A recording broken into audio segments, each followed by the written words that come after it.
শিবির বলে আলাদা কোনো জিনিস তো নাই। আওয়ামী লীগ মনে করে যারা টাকা পয়সা ইনকাম করে বা দেশের বাইরে পালিয়ে থেকে বা এই 2 বছর আল্লাহ তাআলা তাদের বহুত কষ্ট দিয়ে তাদেরকে পিউরিফাই করার চেষ্টা করে, তারা হয়তো ভালো হয়ে ফিরে ভালো হয়ে গেল, তখন আপনি দেখবেন যে এরা এরা আস্তে আস্তে ভ্যানিশ হয়ে যাচ্ছে। কারণ এরা একটা জিনিস করে যে 5 বেলা নামাজ পড়ে, সাধারণত মানুষকে ঠকায় না।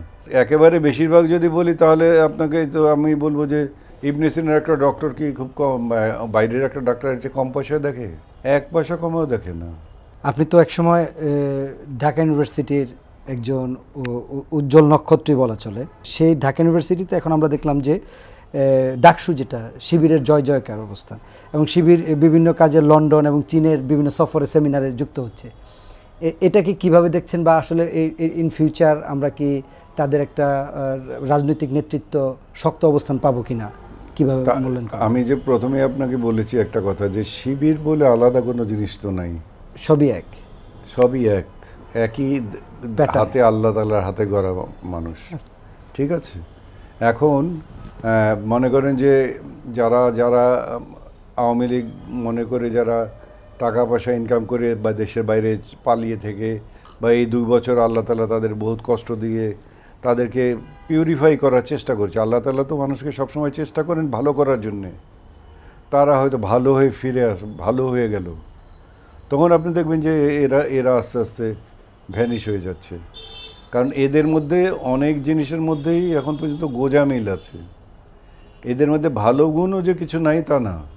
কারণ এরা একটা জিনিস করে যে 5 বেলা নামাজ পড়ে, একটা জিনিস করে মানুষকে সাধারণত ঠগায় না। সাধারণত, বেশিরভাগ না, সাধারণত মানুষকে ঠগায় না। আর একেবারে বেশিরভাগ যদি বলি তাহলে আপনাকে তো আমি বলবো যে ওই আদিনা তো একদল করে, কিন্তু আরেকটা আছে কি যেন, ইবনে সিনা হাসপাতাল, ইবনে সিনা ইবনে সিনার একটা ডক্টর কি খুব কম বাইরের একটা ডাক্তারের চেয়ে কম পয়সা দেখে? 1 পয়সা কমেও দেখে না, 1 পয়সাও না। মানে যেগুলো প্রাইভেট ডাক্তার, যারা প্রাইভেট ডাক্তার, যে ইবনে সিনাতে আপনি যদি পরীক্ষা করাতে যান, বাইরের কোনো জায়গায় যদি পরীক্ষা করতে যান, সেখানে 50 টাকা লেস।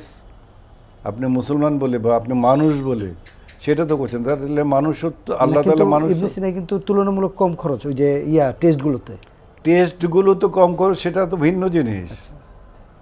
আপনাকে টেস্ট একজন দিচ্ছে তার নিজস্ব ব্যবসার কারণের জন্য, আচ্ছা, আর একজন দিল না, তার সে মনে করলো যে না আমি একটু কম কম টেস্ট দেই।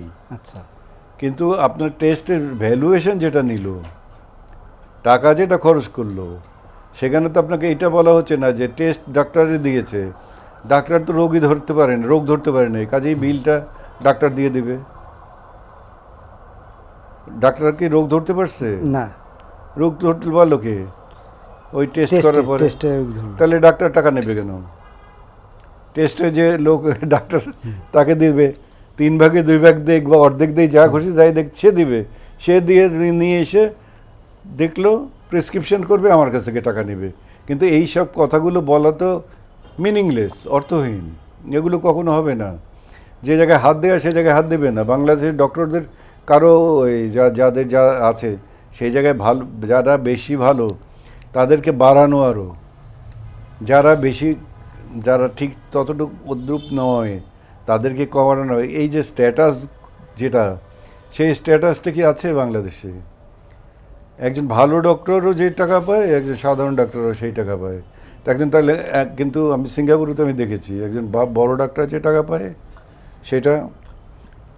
সেটা বড় ডাক্তারের টাকাটা সাধারণ নর্মাল ডক্টরের টাকার চেয়ে ডাবল অলমোস্ট। স্ট্যাটাস আছে, প্রতি বছর পর পর তাদের একটা পরীক্ষা আছে। আচ্ছা, পরীক্ষা দিতে হয়, তাদের টেস্ট দিতে হয়।